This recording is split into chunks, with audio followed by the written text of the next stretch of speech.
अहमक्तदा तुतु Manipur story Pu ताबिरिबा मिपुम खुदिंगमक्पु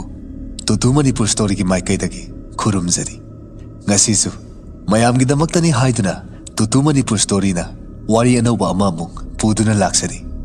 wari asibu lithokchaba matamda soikiba lankiba natraga mayamna tabada nungairodaba wahi watasing yaukrabasu ngakpiyo haina haijari adudi mayam wari asi tabinabagidamakta sem sabiro aisu mayamna nungainaba moongda jara jara lithajaraklagi aigi ming Boris Kawi wari se na class 10 karikan gi matamgi wari ni numida do ai ngasi chu ningsingli numidang gi pung 8 makai mo tasalakwa matam ni ai gi marup Romesh hoida ai khoi imanaba mayam ama sak sanaruraba matung ai khoi gi yumda halakami ai na sumna yumda hanjilakwa matam asida ai khoi gi pabung asi yamna sauna ai khoi gi mangon asida famduna ai bu halakpa ngairaga leiramni ai khoi gi pabungna adumna mangonda sauraga aibu ngaituna leirambadudadi aisi yamna kirami aduga wakalda ngasidi aigi numit suredana hainasu khalami aina sumna khanna lakpasida aikhoigi pabungna aigonda yamna sauna yenglakami aduga isa ibungo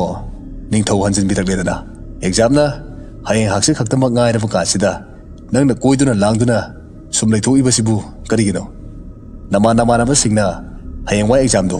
pass tawraga nathanda pelo horaga namu nuai doribo amda khumune nasindo karigino asum tumina leididubo aikhoi gi pabungna adumna ngalak padudadi aina amu aikhoi gi pabungda babo ai koiresu langlasu larikti dum pai fail karisu oiroi haina khumlambi ai gi wahiado taraga aikhoi gi pabunga si amukka hena saurak ame aduga amu nasinga do kumlakanune aina harisida kanade nang sida sum leiradi yaroi koiduna langduna adumak leirani aduna nang hayengmak nakoi school ki boarding da aina thingani boarding haiba wahai ase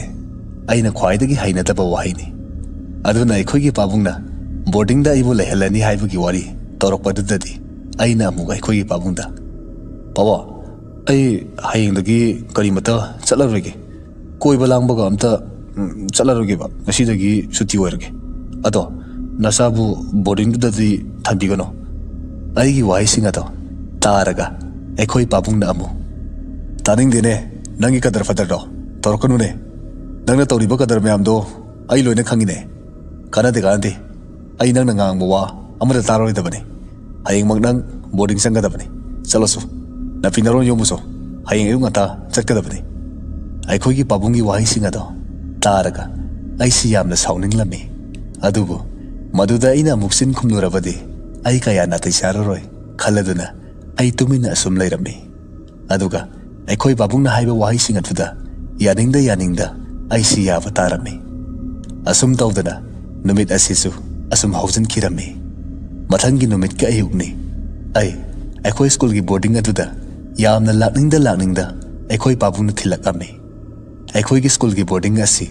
aikhoi gi school gi hek maning aduda leirammi aduga aikhoi school gi boarding asi gi hek manakta yamna sawba aduga yamna suliraba khongnang pambi amasu aikhoi school gi boarding mai kai tamna onsinduna horami aikhoi gi senior singna haibada khongnang pambi asi aikhoi school dagi su hena liraba khongnang pambi ni haina hairami aduga nungdangda kari no khangdabasu adum thoe hainasu haine aduna aikhoi bu nungdang bu tarabadi boarding dagi mapanda thokanu hainasu hairami adubu aide aikhoi senior singna hariba wahi singado kaya hena mai osaludre hausing matamda bu haiduna aduga wakaldasu senior ni kaina kisuki gangre hainasu khalami aikhoi gi school gi boarding ase floor ohum thokna khaidoklammi aduga aikhoi gi boarding adugi corridors ado yamna khuraga yamna su sanglami aduga maduda thalibu balapsing adusu ayadaba gumna amuk pitpa khaplammi aigi room ase boarding adugi second floor aduga corridor adugina khwaidagi iroi loibada laiba room number 7 aduda oirami aina aigi room aduda hek sangbaga room aduda hanadagi aigi roommate oiga dawriba सागर असी लेरगा लेरम्मी सागरना अदुमना लेरम्बदुददी आई सिंगैहा महाक वारी वताई सानरम्मी अदुदा अइना सागरदा महाक्ति कयाम कुइरेसिदा लैबा हाइना हंगबदा महाकना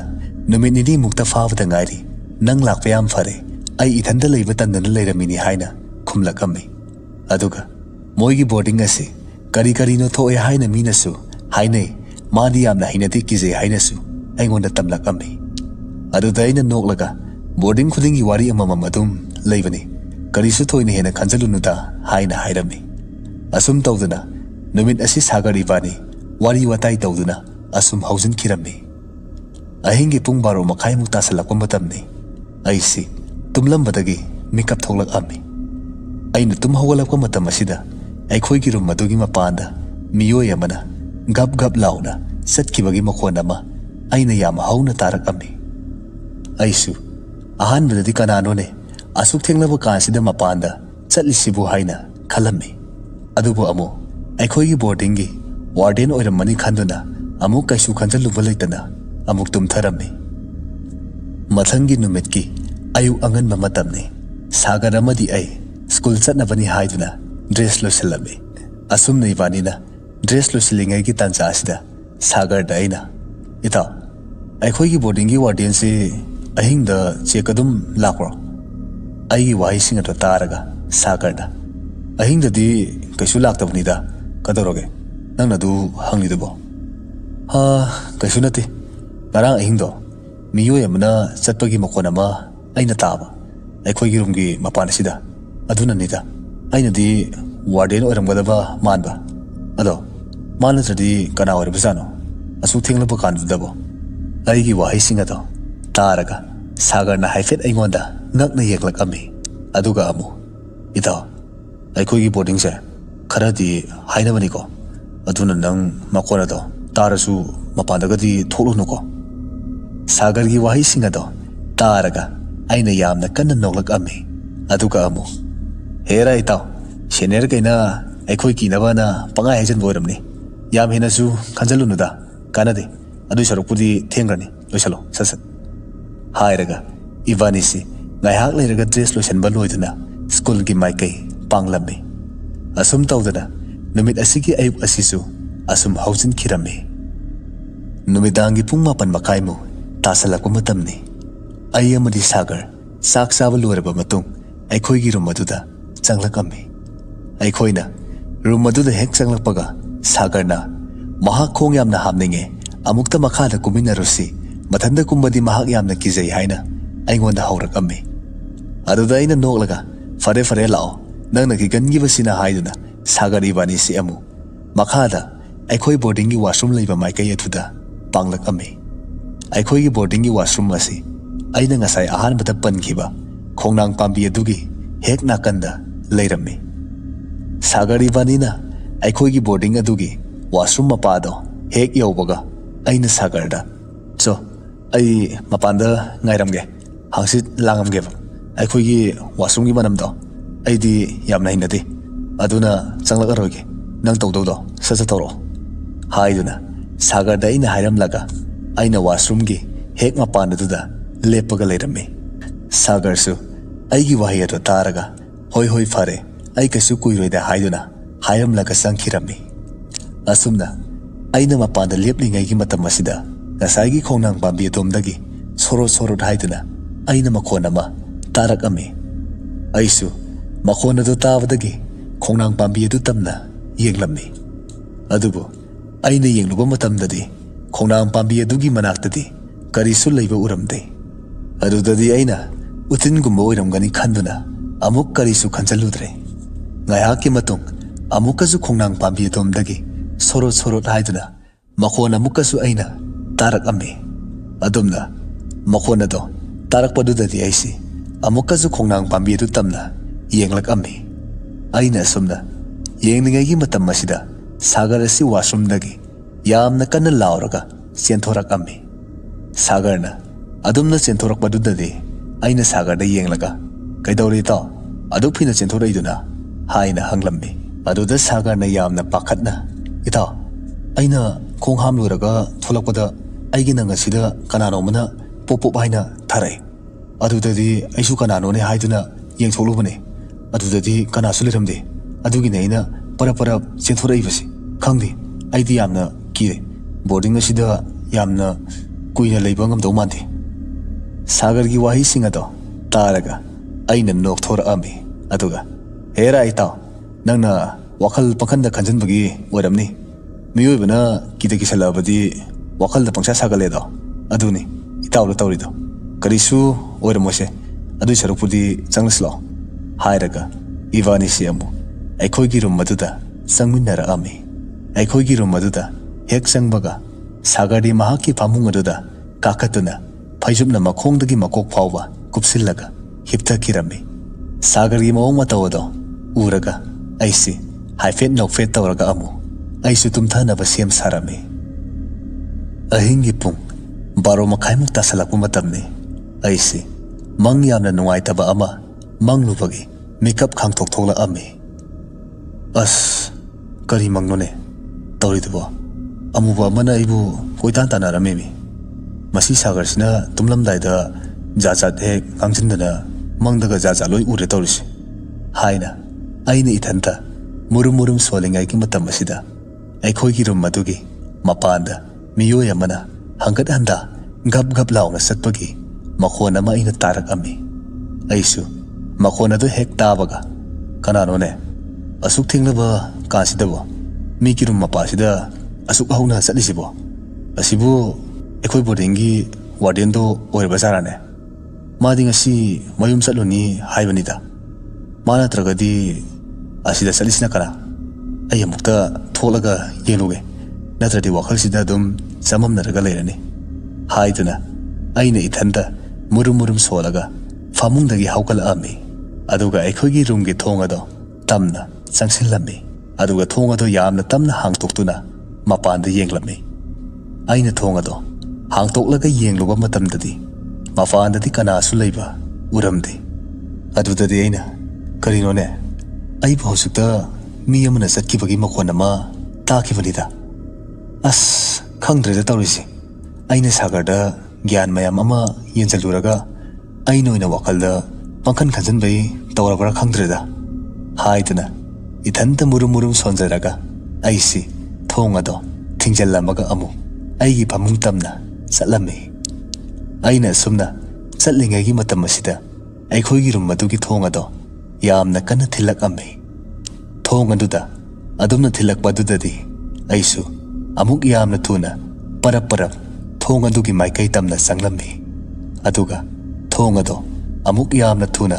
hangtoktuna mapanda yenglami adubu aina mapanda yengthokluba matamdadi mapandadi kanasu leiba uramde mapanda kanasu leiramda badudadi aina ithanda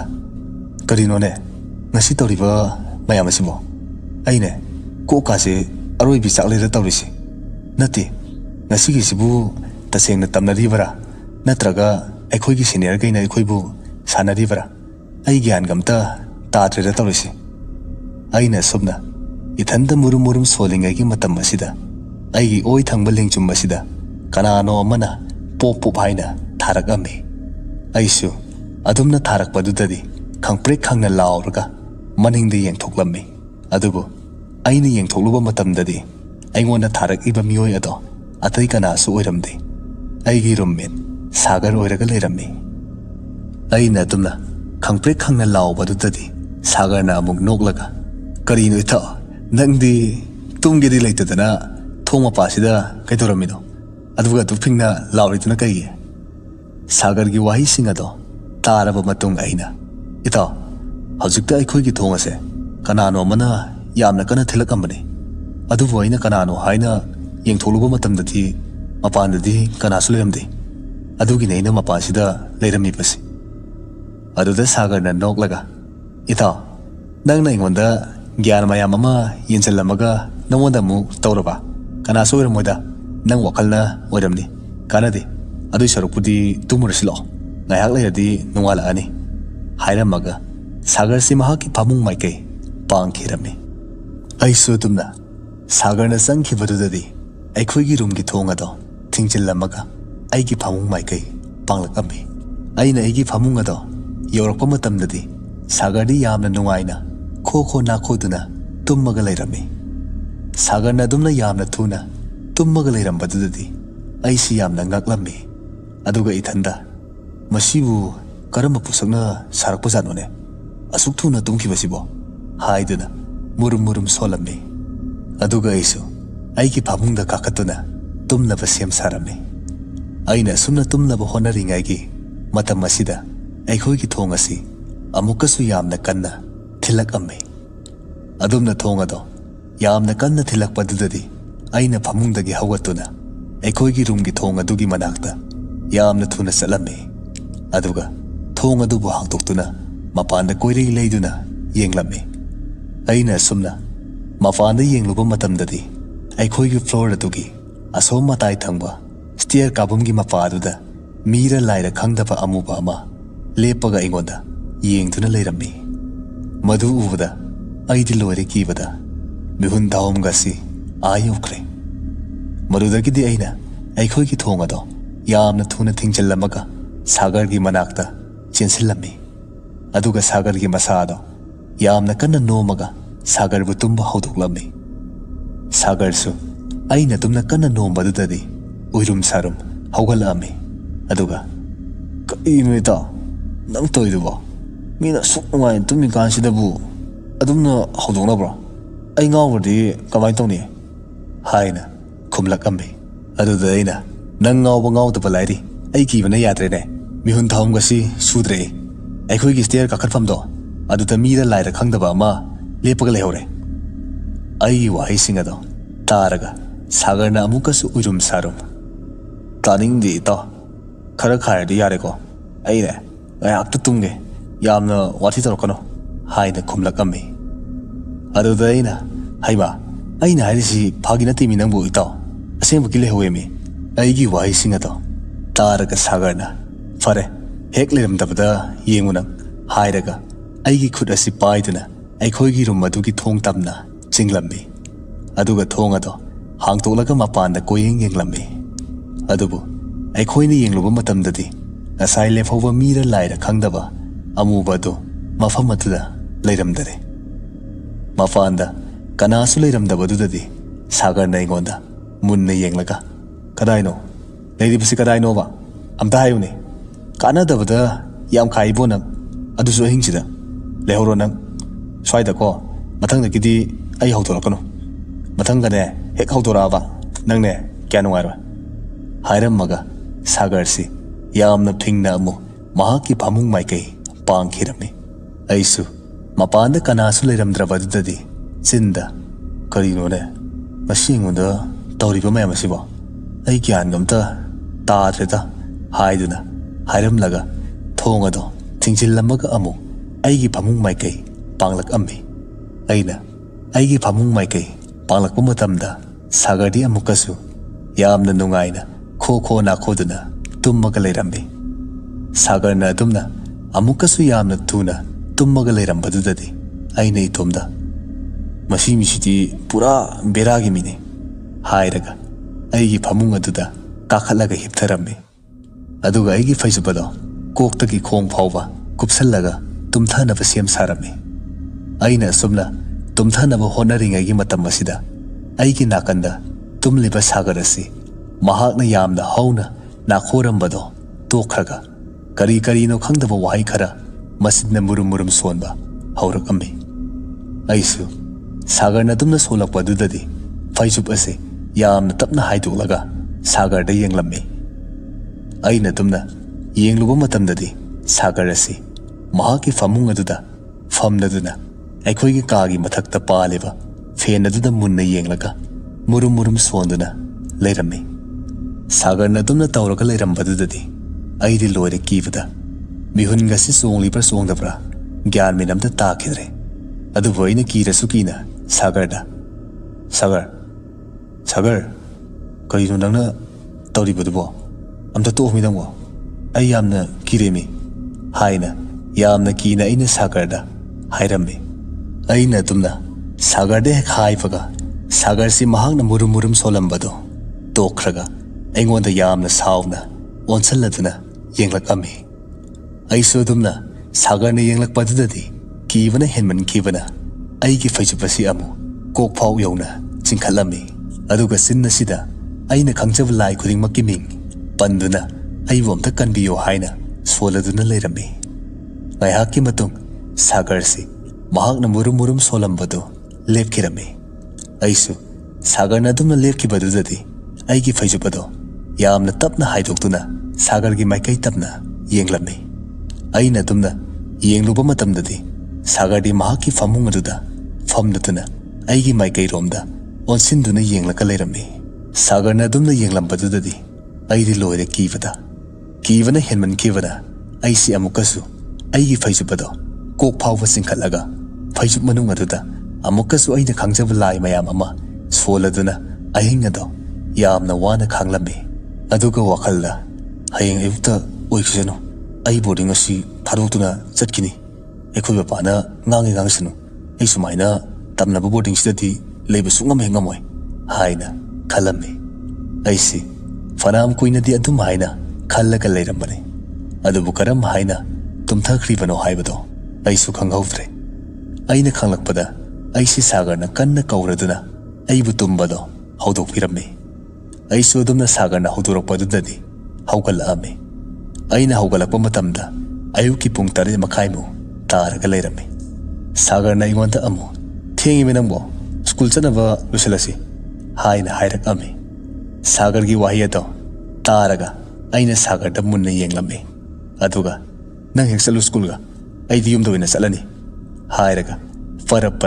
ꯑꯩꯒꯤ ꯍꯋꯥꯏ ꯆꯝꯄꯜ ꯐꯔ ꯂꯥꯎꯕꯗꯣ ꯇꯣꯡꯁꯤꯟꯗꯨꯅ ꯑꯩꯈꯣꯏꯒꯤ ꯀꯥꯒꯤ ꯊꯣꯡ ꯑꯗꯨ ꯇꯝꯅ ꯆꯠꯂꯝꯃꯤ ꯑꯗꯨꯒ ꯑꯃꯨꯛ ꯊꯣꯡ ꯑꯗꯨ ꯍꯥꯡꯗꯣꯛꯇꯨꯅ ꯌꯥꯝꯅ ꯊꯨꯅ ꯑꯩꯈꯣꯏꯒꯤ ꯔꯨꯝ ꯑꯗꯨꯗꯒꯤ ꯊꯣꯛꯂꯛꯑꯝꯃꯤ ꯑꯩꯅ ꯑꯁꯨꯝꯅ ꯊꯣꯛꯂꯛꯄꯅ ꯑꯩꯁꯦ ꯑꯩꯈꯣꯏꯒꯤ ꯕꯣꯔꯗꯤꯡ ꯑꯗꯨꯒꯤ ꯒ꯭ꯔꯥꯎꯟ ꯐ꯭ꯂꯣꯔ ꯑꯗꯨ ꯌꯧꯁꯤꯜꯂꯛꯑꯝꯃꯤ ꯑꯩꯅ ꯒ꯭ꯔꯥꯎꯟ ꯐ꯭ꯂꯣꯔ ꯑꯗꯣ ꯍꯦꯛ ꯌꯧꯕꯒ ꯑꯩꯈꯣꯏ ꯕꯣꯔꯗꯤꯡꯒꯤ ꯋꯥꯔꯗꯦꯟ ꯑꯗꯣ ꯂꯩꯔꯝꯃꯤ ꯃꯍꯥꯛꯅ ꯑꯩꯉꯣꯟꯗ ꯀꯗꯥꯏꯗꯅꯣ ꯅꯪꯗꯤ ꯁ꯭ꯀꯨꯜꯒ ꯑꯝꯇ ꯆꯠꯂꯔꯣꯏꯗ꯭ꯔꯥ ꯍꯥꯏꯅ ꯍꯪꯂꯛꯑꯝꯃꯤ ꯑꯩꯗꯤ ꯉꯔꯥꯡ ꯊꯣꯛꯈꯤꯕ ꯊꯧꯗꯣꯛ ꯑꯗꯨꯅꯔ ꯈꯪꯗꯦ ꯀꯔꯤꯃꯠꯇ ꯈꯨꯝꯅꯤꯡꯕꯒ ꯄꯣꯛꯂꯝꯗꯦ ꯑꯗꯨꯅ ꯋꯥꯔꯗꯦꯟ ꯑꯗꯨꯅ ꯉꯥꯡꯂꯤꯕ ꯃꯌꯥꯝꯒꯗꯣ ꯀꯔꯤꯃꯠꯇ ꯇꯥꯁꯟꯅꯗꯅ ꯑꯁꯨꯝ ꯂꯥꯛꯑꯝꯃꯤ ꯑꯩꯅ ꯑꯁꯨꯝꯅ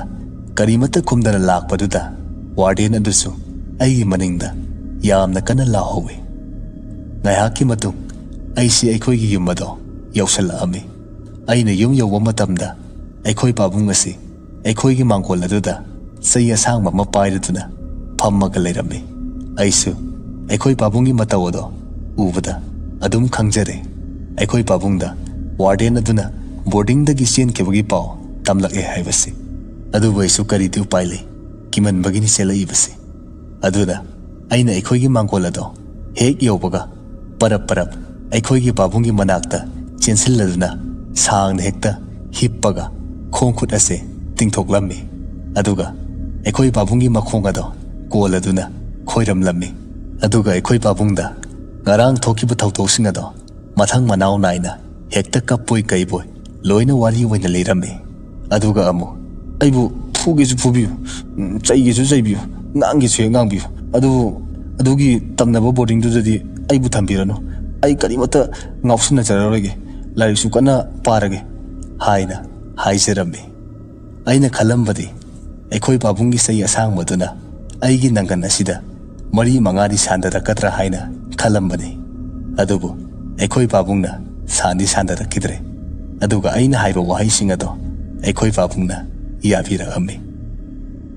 ꯃꯌꯥꯝ ꯃꯇꯥꯡ ꯑꯁꯤꯗ ꯉꯁꯤꯒꯤꯗꯤ ꯋꯥꯔꯤ ꯑꯁꯤ ꯂꯣꯏꯁꯤꯟꯖꯔꯦ ꯃꯌꯥꯝꯅ ꯋꯥꯔꯤ ꯑꯁꯤꯕꯨ ꯅꯨꯡꯉꯥꯏꯕꯤꯕ ꯇꯥꯔꯕꯗꯤ ꯆꯦꯅꯦꯜ ꯑꯁꯤꯕꯨꯁꯨ ꯁꯄꯣꯔꯠ ꯇꯧꯕꯤꯕ ꯑꯣꯏꯅ ꯂꯥꯏꯛ ꯁꯦꯌꯔ ꯑꯃꯗꯤ ꯁꯕꯁꯀ꯭ꯔꯥꯏꯕ ꯇꯧꯁꯤꯟꯕꯤꯔꯝꯃꯣ ꯑꯗꯨꯗꯤ ꯃꯌꯥꯝ ꯃꯊꯪꯒꯤ ꯋꯥꯔꯤ ꯑꯅꯧꯕ ꯑꯃꯗ ꯑꯃꯨꯛ ꯊꯦꯡꯅꯔꯁꯤ ꯕꯥꯏ ꯕꯥꯏ